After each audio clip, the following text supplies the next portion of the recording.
오늘부터 열왕기 상을 공부하는데요. 본래 처음 사무엘서와 열왕기서는 하나의 책이었다 하는 것으로부터 출발하겠습니다. 시간이 없기 때문에 제가 읽어가면서 보충 설명을 하겠습니다. 1페이지 보십시오. 자, 열왕기상 강의를 시작하며 이건 서론인데요. 우선 명칭부터 볼까요? 히브리어 정경에는 열왕기서가 사무엘서와 함께 한 권으로 되어 있었습니다. 그 후에 알렉산드리아 유대인들이 헬라어 역본인 70인역을 편집하는 과정에서 사무엘서와 열왕기서를 분리했습니다. 이때가 기원전 3세기 정도 될 때죠. 그리고 사무엘서를 제1, 2 왕국기, 그러니까 사무엘상을 제1 왕국기, 사무엘하를 제2 왕국기로 나누어서 불렀죠. 그러다가 또 열왕기서를 제3, 4 왕국기로 각각 불렀습니다. 그 후에 라틴어로 히브리어 성경이 번역이 되면서 라틴어로 번역한 성경 가운데 가장 잘된 번역을 벌게이시라고 그럽니다.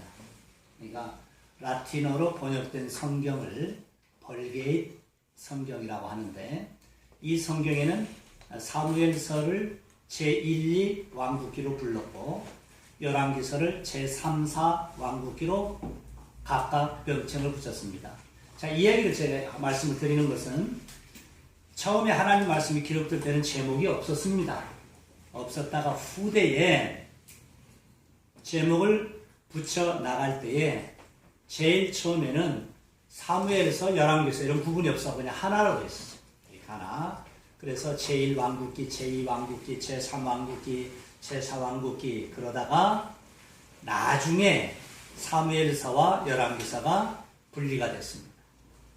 그리고 나서 또 사무엘서를 사무엘상하, 열왕기서를 열왕기상하 이렇게 불려서 결국 후대에 구약성경이 39권으로 정경화 완성이 될 때 이렇게 사무엘서와 열왕기서가 4개의 정경으로 완성이 된 겁니다. 사무엘상, 사무엘하, 열왕기상, 열왕기하. 특징이 뭘까요?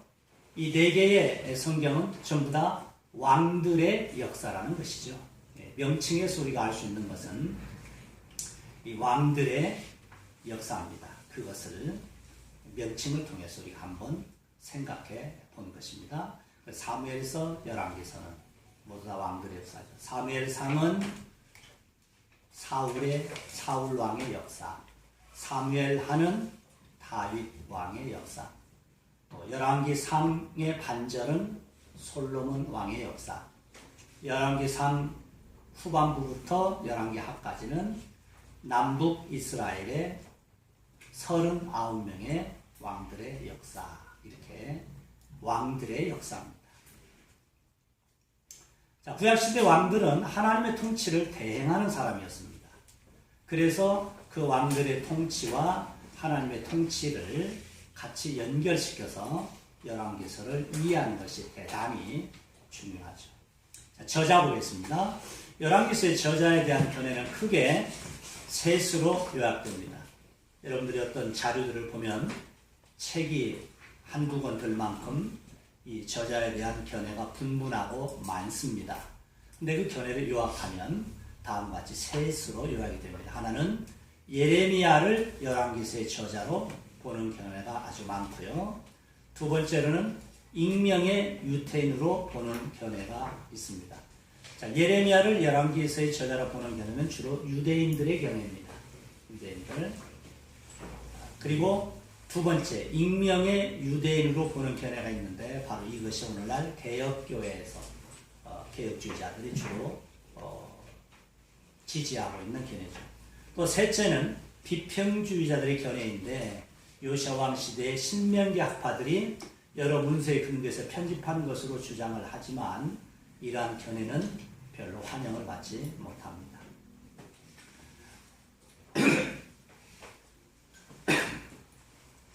그러나 대체로 보수주의 경향의 학자들은 예레미야 시대의 익명의 유대인 역사학자에 의해 기록된 것으로 여기죠. 열왕기서의 저작 연대에 대해서는 일반적으로 여야긴 왕 시대부터 제1차 포로 귀환 이전에 기록될 것으로 봅니다. 이때는 이스라엘 역사책에 보면 BC 562년에서 537년 정도로 이 연대는 정확하기보다는 대략 그 정도 되는 연대일 것이다 라고 추론을 하고 있습니다. 열왕기서의 기록 목적입니다. 자, 이게 아주 중요하죠. 열왕기서 전체를 보실 때마다 항상 이것을 기억하시면서 열왕기서 읽으면 그렇지 않는 경우보다는 훨씬 더 깊게 바르게 열왕기서를 이해할 수 있습니다. 열왕기서는 솔로몬의 통치 역사와 이스라엘 분열왕국의 역사를 기록할 때 특히 왕들을 중심으로 기록됐습니다. 우리나라의 조선시대의 그 역사가 전부 다 거의 대부분 왕들의 역사인 것처럼 비슷합니다. 이것은 하나님의 통치를 대항하는 왕들이 하나님 앞에서 순종했는가 아니면 불순종했는가를 통해 하나님의 주권적인 역사가 어떻게 진행되었는지를 보여주기 위한 것입니다.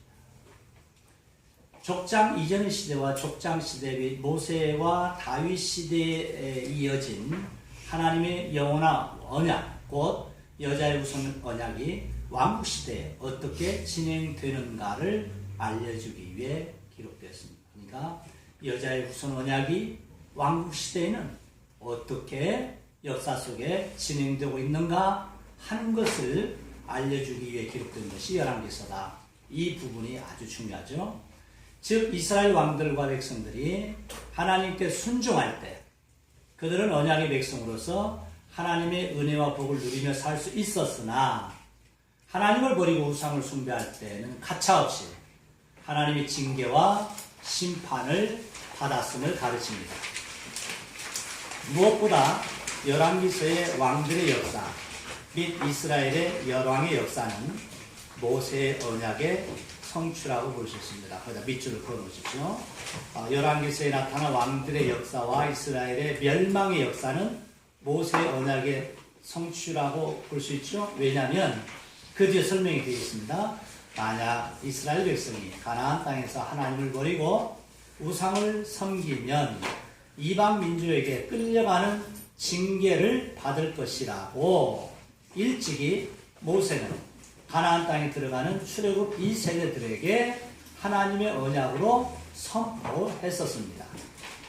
모세의 언약대로 이스라엘 백성은 가나안 땅에 들어간 이후 사사시대와 왕국시대를 거치면서 반복해서 하나님을 버리고 가나안 땅의 우상을 숭배하다가 필경 멸망당한 후에 바벨론 포로 시대를 맞이하고 말았습니다.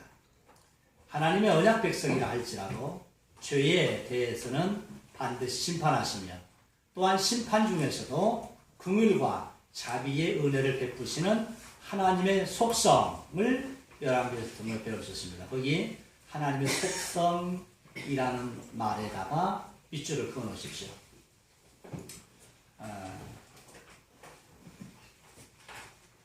예를 들어서 하나님을 여러 가지 모양으로 나타낼 수가 있는데 하나님은 사랑이시다, 하나님은 긍휼이 많으신 분이시다 등등으로 우리가 하나님을 얘기할 수 있는데 지금 여기서 말하는 하나님의 속성은 하나님의 공의입니다. 공의. 이 공의가 뭘까요? 죄에 대해서는 반드시 심판하시는 하나님의 마음을 가르치죠. 또 하나님의 공의만 있으면 참 곤란하죠. 하나님의 공의 아래 감추어진 내용이 있는데 하나님의 긍휼과 은혜입니다. 그러니까 죄에 대해서 반드시 심판하시는 하나님의 속성 중에서도 또 어떠한 죄라도 다 불쌍히 여기시고 용서해 주시는 하나님의 긍휼과 은혜, 이것이 서로 충돌되는 것처럼 보이지만은 사실은 이 두 가지가 만나는 지점이 예수님의 십자가입니다. 그래서 십자가는 죄에 대한 심판이 있음을 앞에서 보여주고 뒤에서는 그 주님을 믿는 자에게 무조건적인 용서와 사랑을 주시는 겁니다. 따라서 열왕기서에도 예수님의 십자가가 보인다. 그런 말씀을 지금 하고 있는 것입니다. 성경은 어디를 봐도 죄에 대한 심판과 심판 중에서도 긍휼을 베푸셔서 구원하시는 하나님의 긍휼과 은혜가 나타나죠. 그것이 바로 십자가입니다. 이 페이지 4번 보겠습니다. 자, 열왕기서의 주제가 있는데 이것은 이제 우리의 신앙의 선배들이 열왕기서를 많이 읽고 또 읽고 해서 결과적으로 많은 사람들의 동의를 받으면서 만들어낸 결과입니다. 사무엘서의 주제가 공식적인 선지자 시대의 도레미 왕을 통한 하나님의 통치라면 열왕기서의 주제는 국가의 흥망성쇠가 하나님의 언약 및 하나님의 말씀에 대한 통치자들의 순종 여부에 달려있음을 보여줍니다. 따라서 왕이 여호와 보시기에 선을 행했다 또는 악을 행했다는 말이 열왕기서에 그렇게 많이 반복됩니다. 열왕기서에 나오는 이스라엘의 역사는 세속적인 한 민족의 역사가 아닙니다. 물론 이스라엘을 중심으로 하는 역사지만 이스라엘 민족을 통해 보여주시는 하나님의 언약의 역사, 곧 구속사다 이렇게 말할 수 있죠. 구약의 모든 이스라엘의 역사는 하나님의 주권적인 섭리 아래 그리스도에 의한 구원 언약을 이루시는 하나님의 구속의 역사입니다. 사무엘서는 하나님의 구사 가운데 왕국, 다윗 왕국의 설립 과정 및 다윗의 언약을 보여주기 위해 성령의 감동으로 기록된 하나님의 계시입니다. 마찬가지로 열왕기서도 문학적인 방법, 즉 수사적인 비평이나 구조적 비평 등의 방법으로 열왕기서를 이해하는 한계에서 벗어나서 우리 주님과 사도들의 해석 방법, 곧 언약과 그리스도 중심으로 이해해야 합니다. 열왕기서의 왕들의 역사는 결국 바벨론 포로 시대의 역사로 이어지며 유기적이며 점진적인 언약의 특징 안에서 그리스도의 시대를 대망하는 역사로 다시 나아갑니다. 5번입니다. 열왕기서의 메시아 이해 그랬는데 열왕기서에도 우리 주님 그리스도의 모습이 여러 가지 모습으로 드러나고 있는데 한번 보겠습니다. 다윗 시대를 마감하고 솔로몬 시대와 분열왕국 시대의 왕들의 통치 기록인 열왕기서는 특히 솔로몬의 성전 건축과 통치 사역에 주목합니다. 그래서 우리는 열왕기상을 통해서 솔로몬의 성전 건축과 그 의미, 또 솔로몬의 통치에 대한 여러 가지 역사적 사실들을 주의 깊게 살펴볼 필요가 있죠. 평화의 왕이며 지혜의 왕인 솔로몬은 구원과 지혜의 왕이신 그리스도의 모형이기도 합니다. 특히 솔로몬의 명성과 영광은 부활승천하신 그리스도의 영광에 대한 모형이라고도 할 수 있습니다. 무엇보다도 솔로몬의 성전 건축과 봉헌 기도 속에는 밑줄을 그어놓으세요. 솔로몬의 성전 건축과 봉헌 기도, 우리가 그 부분을 나중에 깊게 다룰 텐데요. 그 속에는 그리스도의 십자가의 죽으심과 중보자 되심을 통하여 이스라엘과 이방인 모두에게 임할 구원의 은총이 담겨 있습니다. 우리가 오전에 창세기를 통해서도 창세기 12장에서 15장까지의 내용이 장차 이방인들이 그리스도를 통해서 구원을 받고 하늘의 별과 같고 바닷가의 모래알같이 그 수가 많아질 것이라는 예언이었듯이 여기 열왕기서에 나타난 이 솔로몬의 성전 건축과 그 봉헌 기도, 특히 봉헌 기도 속에 장차 이방인들이 그리스도를 통해서 구원을 받게 될 것이 잔뜩 그 기도 속에 담겨 있는 것을 우리가 공부하게 됩니다. 마지막으로 왕국시대 선지자들의 눈부신 활약, 그다 밑줄을 그어놓으세요. 선지자들의 눈부신 활약은 모세와 같은 선지자로 오실 그리스도의 선지자 사역을 잘 드러냅니다. 다시 말씀드립니다. 이 열왕기서에 나타난 눈부신 그 선지자들의 활동은 구약시대 선지자들의 활동으로 끝나는 것이 아니라 모세와 같은 선지자 곧 예수 그리스도가 이 땅에 오셔서 행할 그 사역에 대한 앞선 모형과 그림자라는 것입니다. 구약시대의 왕, 제사장, 선지자는 하나님의 기름 부음을 받은 자고 사명을 받은 자들입니다. 왕국시대 이들의 활약은 즉 왕, 제사장, 선지자죠.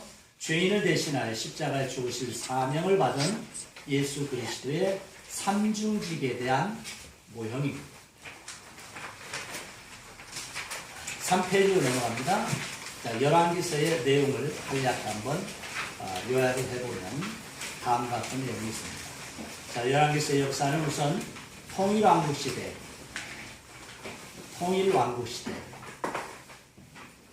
열왕기상 1장에서 11장까지 솔로몬 시대까지입니다. 사울, 다윗, 솔로몬까지를 통일왕국시대라고 말합니다. 자, 열왕기상 1장에서 11장까지는 솔로몬 왕이 나타나죠. 그 다음에 분열왕국시대, 열왕기상 12장에서 열왕기하 전체까지 분열왕국시대 이렇게 크게 둘로 나눠집니다. 우선 통일왕국시대의 역사는 솔로몬의 성전 건축 및 그의 통치 사역이 중심을 이룹니다. 열왕기상 1장에서 11장까지죠. 그 다음에 열왕기서의 나머지 역사는 남왕국 유다 및 북왕국 이스라엘의 역사가 병행, 교차, 대립 등의 모습으로 바벨론의 멸망할 때까지 이어지는데 열왕기상 12장에서 마지막 열왕기하 25장